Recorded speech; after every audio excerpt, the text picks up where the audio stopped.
너희 맹인들아 밝히 보라. 누구냐? 내 종이 아니냐? 누가 내가 보내는 내 사자 못 듣는 자겠느냐? 누가 내게 충성된 자같이 맹인이겠느냐? 누가 여호와의 종같이 맹인이겠느냐? 네가 많은 것을 볼지라도 유의하지 아니하며 귀가 열려 있을지라도 듣지 아니하던도다. 그의 의로 말미암아 기쁨으로 교훈을 크게 하며 존귀하게 하려 하셨으나 이 백성이 도둑 맞으며 탈취를 당하며 다 굴 속에 잡히며 옥에 갇히도다. 노략을 당하되 구할 자가 없고 탈취를 당하되 되돌려 주라 말할 자가 없도다. 너희 중에 누가 이 일에 귀를 기울이겠느냐? 누가 뒤에 올 일을 삼가 듣겠느냐? 야곱이 탈취를 당하게 하신 자가 누구냐?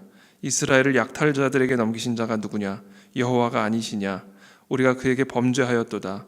그들이 그의 길로 다니기를 원하지 아니하며 그의 교훈을 순종하지 아니하였도다. 그러므로 여호와께서 맹렬한 진노와 전쟁의 위력을 이스라엘에게 쏟아 부으심에 그 사방에서 불타오르나 깨닫지 못하며 몸이 타나 마음에 두지 아니하는도다. 아멘. 네, 오늘 본문은 듣지 못하고 보지 못하는 하나님의 백성, 이 이스라엘 백성들을 향한 하나님의 심판의 예언, 또 진노의 예언을 담고 있습니다. 너희 못 듣는 자들아 들으라, 맹인들아 밝히 보라. 듣지 못하고 보지 못하는, 사람이 듣지 못하고 사람이 볼 수 없으면 살 수가 없죠. 근데 그게 바로 이 이스라엘 백성들과 같다라는 겁니다. 19절에 맹인이 누구냐? 내 종이 아니냐? 누가 내가 보내는 내 사자같이 못 듣는 자겠느냐? 자, 하나님의 종이 맹인이라는 거예요. 하나님의 종이, 사람들을 이끌어가야 될 하나님의 종이, 많은 양떼들의 목자가 되주어야 할 목자가 눈이 먼 맹인이라는 거죠. 소경이 소경을 이끄는 그런 형국이 돼버린 거죠. 누가 내가 보내는 내 사자같이 못 듣는 자겠느냐? 사자, 보냄을 받은 자죠. 메신저. 메신저가 듣지 못하는 메신저라는 거예요. 어떻게 하나님의 메시지를 전해야 될 메신저가 듣지 못하는 자가 될 수 있느냐라는 거죠. 누가 내게 충성된 자같이 맹인이겠느냐? 누가 여호와의 종같이 맹인이겠느냐? 네가 많은 것을 볼지라도 유의하지 아니하며 귀가 열려 있을지라도 듣지 아니하는도다. 자, 이들이 왜 맹인이 되었는가? 사실 이것은 실질적인 육체적인 맹인이나 육체적인 못 듣는 자를 의미하는 것이 아니라 영적인 맹인, 영적인 귀머거리를 의미하는 것이죠. 이들이 어쩌다 이렇게 영적인 귀머거리가 되었고 영적인 소경이 되었는가? 하나님이 말씀하셔도 듣지 못하고 하나님이 보여주셔도 보지 못하는 그런 자들이 되었는가? 오늘 저는 본문에서 20절에서 많은 것을 보는데 유의하지 않는, 그렇죠. 이것이 저는 우리로 하여금 보지 못하게 만드는 가장 핵심적인 영적인 이유가 아닌가, 오늘 특별히 본문에서 발견할 수 있는. 하나님이 많은 것들을 보여주시죠. 이 세상에서 우리는 많은 것을 보죠. 지금 이 세상의 상황, 또 나의 상황, 우리의 환경들을 보죠. 우리는 많은 것들을 봅니다. 눈이 열려 있기 때문에. 그러나 그것을 보는 가운데서도 영적인 안목이 없다라는 거죠. 영적인. 그 안에 담겨져 있는 영적인 메시지를 볼 수 있는 눈이 없다라는 거죠. 그러니까 눈에 보이는 것만 가지고 말을 하는 거죠. 눈에 보이는 것만, 귀에, 그냥 귀에, 이 육신의 귀에 들리는 것만 가지고 듣는 거죠. 그러니까 하나님하고 이스라엘 백성들하고 대화가 안 되는 거죠. 대화가. 마치 그 제자들이 오병이어의 기적을 경험하고 나서 예수님이 바리새인의 누룩을 조심하라 그랬더니 제자들이 떡을 두고 온 걸 가지고 고민하잖아요. 오병이어가 아니라 칠병이어군요. 칠병이어의 기적을 보여준 직후에 헤롯의 바리새인의 누룩을 조심하라 그랬더니 떡을 두고 온 것 때문에 예수님이 이런 말씀하시나 보다 이렇게 얘기하잖아요. 근데 그렇게 못 알아듣겠느냐? 예수님이 책망하시잖아요. 그러니까 내가 지금 떡 얘기를 하는 거냐? 내가 오병이어로 칠병이어로 수천 명 먹인 걸 넌 보지 못했느냐? 근데 왜 자꾸 떡 얘기를 하냐는 거죠. 떡 얘기. 영적인 누룩을 조심하라라는 메시지를 떡을 두고 온 걸 가지고 제자들은 반응을 했단 말이죠. 이런 상황이라는 거죠. 이런 상황. 하나님의 종들이, 하나님의 백성들이 이와 같은 상황이라는 겁니다. 저는 이 시간 우리 그 안에 진리교회 모든 성도들을 축복합니다. 우리의 눈이 열려서 영적인 안목이 임하게 되기를 축복합니다. 영적인 통찰력을 갖게 되기를 바랍니다. 그래서 우리가 우리의 육신의 귀로, 우리의 육신의 눈으로 보고 듣는 그 많은 것들을 통해 그 안에 담겨져 있는 내밀한 성령의 음성을 우리가 들을 수 있다면 우리의 삶은 완전히 달라질 것이고, 우리는 하나님과 동행하며 하나님의 쓰임을 받는 그와 같은 하나님의 메신저가 되고 하나님의 서번트가 될 수 있다는 거죠. 서번트. 이게 아주 유일한 조건이에요. 어떻게 보면 가장 유일한 조건이라기보다도 가장 중요한 조건입니다. 하나님의 종은 하나님의 음성을 들을 수 있어야 됩니다. 하나님의 백성은 하나님의 음성을 들을 수 있어야 돼요. 그것이 회복되기를, 그것이 우리 모두에게 주어지게 되기를 예수 그리스도 이름으로 축복합니다. 그 방법이 유의하여 듣는 겁니다. 유의하여 보는 거죠. 그것을 깊이 보는 겁니다. 그냥 표면적으로 보는 것을 끝내지 않고 그것을 조금 더 깊이 기도하는 가운데 더 유의하여 들어가는 거죠. 그 안에 그와 같은 하나님의 메시지가 담겨져 있다라는 겁니다. 21절에 여호와께서 그의 의로 말미암아 기쁨으로 교훈을 크게 하며 존귀하게 하려 하셨으나, 하나님의 의도는 이거였어요. 하나님께서 그들의 백성으로 이렇게 큰 기쁨으로 교훈을 받아서 존귀하게 이렇게 만들고자 하셨지만, 이 백성이 도둑 맞으며 탈취를 당하며 다 굴속에 잡히며 옥에 갇히도다. 노략을 당하되 구할 자가 없고 탈취를 당하되 되돌려주라 말할 자가 없도다. 결국 여기서 하나님의 백성의 심판을 받게 되는, 도둑맞게 되는 거죠. 다 탈취를 당하게 되는 거예요. 굴속에 잡히고 옥에 갇히고 노략을 당하게 되는 겁니다.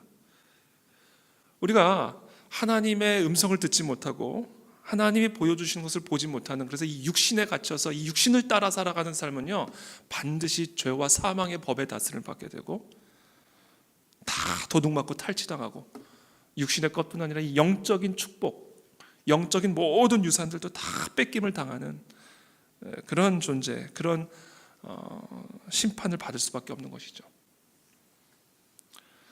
그래서 로마서에서 사도 바울이 이야기하죠. 육신의 소욕을 따라가는 자는 필경 사망에 이르게 될 것이고 성령의 소욕을 따라 살아가는 자는 생명의 성령의 법의 다스림을 받게 될 것이다.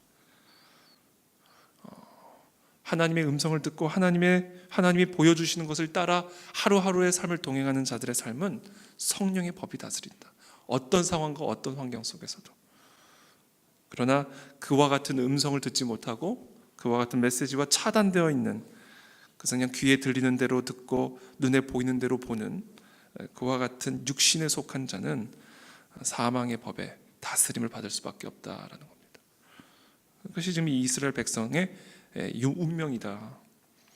23절에 너희 중에 누가 이 일에 귀를 기울이겠느냐, 누가 뒤에 올 일을 삼가 듣겠느냐. 이제 앞으로 올 일을 누가 듣고 경고를 받겠느냐라는 거죠.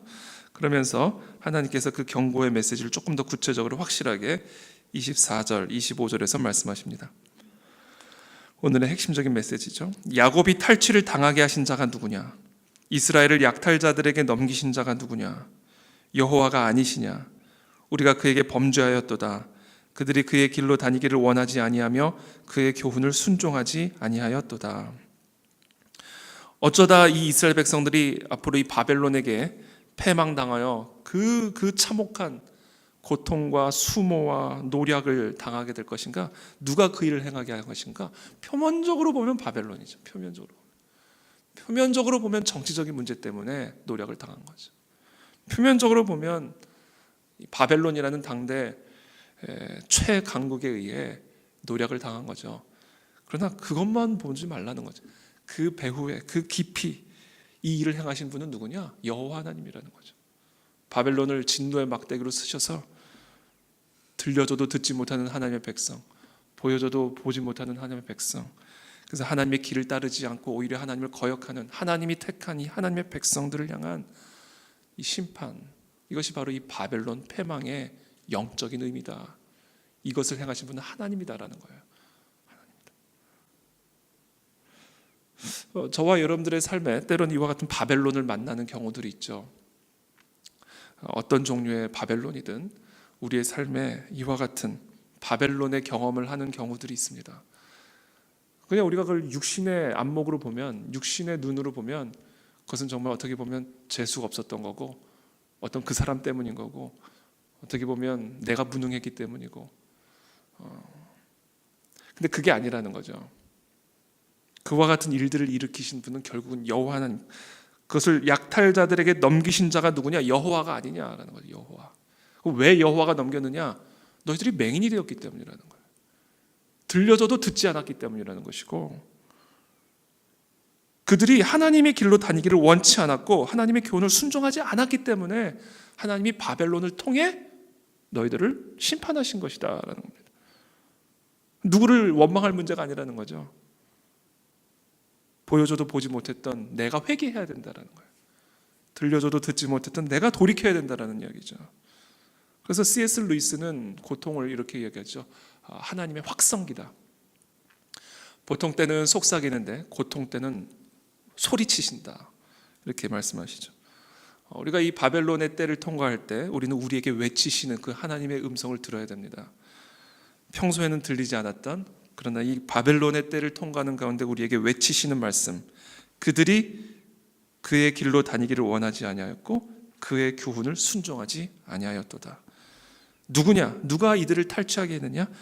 그들을 넘기신 자가 여호와가 아니냐? 이게 사실은 우리 귓가에 강력하게 들려오는 것이죠. 이 바벨론이라는 시간들을 통해. 25절에 그러므로 여호와께서 맹렬한 진노와 전쟁의 위력을 이스라엘에게 쏟아 부으심에 그 사방에서 불타오르나 깨닫지 못하며 몸이 타나 마음에 두지 아니하는도다. 그래서 하나님께서 맹렬한 진노와 전쟁의 위력을 이스라엘에게 쏟아 부으셨지만 그 사방에서 지금 불이 타오르고 있는데 그래도 깨닫지 못하고 있다. 그래도 하나님의 말씀을 마음에 두지 않고 있는 이 맹인들과 이 귀머거리들을 향한 하나님의 이 심판과 예언의 메시지를 오늘 우리에게 전달해주고 계십니다. 여러 가지 메시지를 여러분들이 묵상하실 수가 있겠지만 두 가지만 간략하게 말씀을 드리면, 첫 번째는 우리 안에 있는 이 바벨론의 때를 통한 하나님의 메시지를 듣게 되기를 축복합니다. 아무 문제가 없다고 느낄 수 있어요. 우리가 바벨론을 경험을 할 때. 물론 우리가 어떤 꼭 죄를 지어야만 심판을, 이런 바벨론의 고난을 경험하는 것은 아니죠. 어떤 특정한 죄가 반드시 물론 죄가 고난을 불러옵니다. 그러나 모든 고난을 받는 자들이 죄 가운데 있는 것은 아니죠. 그러나 그럼에도 불구하고 우리는 이 고난의 때를 통과하는 가운데 하나님의 말씀 앞에 우리를 다시 한번 점검하는 시간들을 가져야 된다는 것이죠.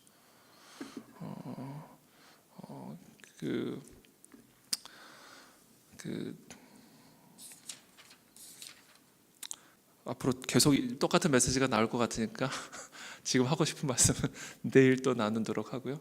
그래서 우리가 사실 성경의 풀무불을 비유하잖아요. 고난의 풀무라는 게 오늘날로 따지면 용광로와 같은 거예요. 용광로. 딱딱한 금을 용광로에 넣으면 다 녹아버린단 말이에요.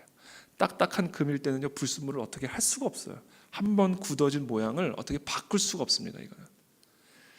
근데 이것을 바꿀 수 있는 유일한 길이 있는데 바로 풀무, 용광로에 집어넣으면 그 딱딱하고 그 변할 수 없는 그 견고한 금속이 다 물처럼, 그러나 해체되진 않죠. 녹아버려요. 그러나 타버리진 않는 거죠. 근데 그 물처럼 되어서 불순물들을 뽑아낼 수가 있고, 그 금속을 만드는 사람이 원하는 모양으로 그 물건을 다시 만들 수 있는 그 유일한 방법은요, 풀무밖에 없어요. 불. 그래서 성경에서는 이 고난을 종종 불에 비유를 하죠. 풀무. 그래서 이제 정년이 되어 연단이 되어 정금같이 나오는, 바로 그와 같은 과정을 오늘 하나님이 말씀하고 계시는 거죠. 바벨론을 통해서 내가 너희를 완전히 끝장내버리는 것이 아니죠. 이와 같은 풀무의 과정을 통해 듣지 못하던 자들의 귀를 열어주고 보지 못하던 자들의 눈을 열어주는, 그래서 완전히 새로운 피조물로 거듭나게 하시는 그와 같은 하나님의 너무너무 깊은 섭리가, 영적인 섭리가 바로 두려워 보이는 그 바벨론 배후에 서 계시는 하나님의 메시지다라는 겁니다. 그와 같은 메시지를 품고 오늘도 주님 앞에 기도하며 나가게 되기를 바랍니다. 나를 정금과 같이 연단하여 주옵소서. 나를 하나님이 원하시는 그리스도의 형상으로 더욱 날마다 변화시켜 주옵소서. 이것을 위해서 우리가 함께 오늘 이 새벽에 기도하며 나가도록 하겠습니다. 제가 기도하겠습니다. 살아계신 주님, 우리 사랑하는 우리 모든 성도들, 하나님의 백성들을 예수 그리스도 이름으로 축복합니다. 하나님, 우리들을 더 정련된, 연단된 정금과 같은 그리스도의 형상을 닮은 백성들로 우리들을 변화시켜 주시고 새롭게 하여 주시기를 원합니다.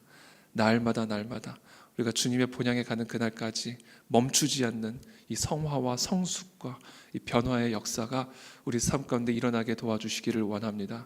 특별히 하나님, 이 바벨론의 때와 같은 풀무의 시간들을 통과하는 사랑하는 성도분들이 계신다면 그 마음을 위로하여 주시고 그 마음을 격려하여 주시고 그와 같은 과정들을 통하여 우리의 눈이 열리고 우리의 귀가 열리며 하나님의 음성을 제대로 비로소 듣고 하나님이 인도하신 그 길을 비로소 제대로 볼 수 있는 그 같은 영적인 사람으로 다시 거듭날 수 있는 은혜를 우리 모두에게 허락하여 주시옵소서. 예수 그리스도의 이름으로 기도하옵나이다.